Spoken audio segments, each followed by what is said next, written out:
അങ്ങനെ 12 മണിക്കൂറത്തെ എയർ ഇന്ത്യയിലെ യാത്ര കഴിഞ്ഞ് നമ്മൾ ഡൽഹിയിലെത്തിട്ടോ. ഒരു വല്ലാത്തൊരു യാത്രയായിരുന്നു. അത് എന്താ സംഭവിച്ചെന്നുള്ള ഇതിന് മുമ്പത്തെ വീഡിയോ ഉണ്ട് കേട്ടോ. 2 മണിക്കൂർ ലേറ്റ് ആയിട്ടാണ് മെൽബണിൽ നിന്ന് ഫ്ലൈറ്റ് എടുത്തത്. അത് കാരണം ഡൽഹിയിൽ എത്തിക്കേണ്ടിയില്ലേ, ഓട്ടപ്രാച്ചിലായിരുന്നു. എമിഗ്രേഷൻ കഴിഞ്ഞ് ലഗേജ് എടുത്തിട്ട് നേരെ കൊച്ചിക്കുള്ള ഫ്ലൈറ്റ് പിടിക്കായിരുന്നു കേട്ടോ. ഫ്ലൈറ്റിന്റെ അത് കയറിയപ്പോൾ ശരിക്കും ഞെട്ടിപ്പോയിട്ടോ. ഡൊമസ്റ്റിക് ഫ്ലൈറ്റ് എയർ ഇന്ത്യയുടെ കാണണം. അടിപൊളി ഫ്ലൈറ്റ് കേട്ടോ. ഡൊമസ്റ്റിക് ട്രാവൽ എനിക്ക് എയർ ഇന്ത്യ വെച്ച ലോട്ടറി വേറെ ഒന്നുമില്ല കേട്ടോ. മെൽബണിൽ നിന്ന് വന്ന ഫ്ലൈറ്റിന്റെ അവസ്ഥകളൊക്കെ പറഞ്ഞു പണ്ടക്കെട്ടും പരാതിയൊക്കെ പറഞ്ഞപ്പോൾ അവര് നേരെ എന്ത് ചെയ്തു, ഡൽഹിയിൽ നിന്ന് കൊച്ചിക്ക് പ്രീമിയം എക്കണോമി തന്നു. കൊച്ചിയിൽ നിന്ന് ഡൽഹിക്ക് പോകുന്ന സമയത്ത് ബിസിനസ് ക്ലാസ് തന്നു കേട്ടോ. അങ്ങനെ ആദ്യമായിട്ട് ബിസിനസ് ക്ലാസ്സിൽ ട്രാവൽ ചെയ്തു കേട്ടോ. അതുപോലെ തന്നെ ലോഞ്ച് യൂസ് ചെയ്യാൻ പറ്റി. പിന്നെ കുറച്ച് ഫുഡ് എടുത്ത് കഴിച്ചു കേട്ടോ. ഇനി ഫ്ലൈറ്റിന്റെ അത് കഴിക്കുമ്പോൾ എന്താ അവസ്ഥ അറിയില്ലല്ലോ. ബിസിനസ് ക്ലാസ് എന്ന് പറഞ്ഞാൽ അത്ര വലിയ സംഭവമൊന്നുമല്ല.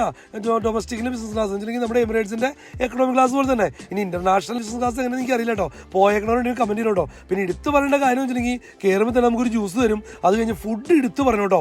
അടിപൊളി ഫുഡായിരുന്നു. എന്തുകൊണ്ടാണ് ഡൊമസ്റ്റിക്കിൽ ഇത്ര നല്ല ഫുഡ് കൊടുത്തിട്ട് ഇന്റർനാഷണൽ ഇങ്ങനെ കാണിക്കുന്നതെന്ന് അറിയില്ല കേട്ടോ. ടാറ്റ ഏറ്റെടുത്തതിന് ശേഷം എയർ ഇന്ത്യയിൽ ഒത്തിരി മാറ്റങ്ങൾ വരുന്നുണ്ട് കേട്ടോ. അത് ഡൊമസ്റ്റിക് ഫ്ലൈറ്റിൽ നമുക്ക് കാണാൻ പറ്റും. അത് ഇന്റർനാഷണൽ ഫ്ലൈറ്റിനോട് വരാണെങ്കിലേ അടിപൊളി സർവീസ് ആയിരിക്കും.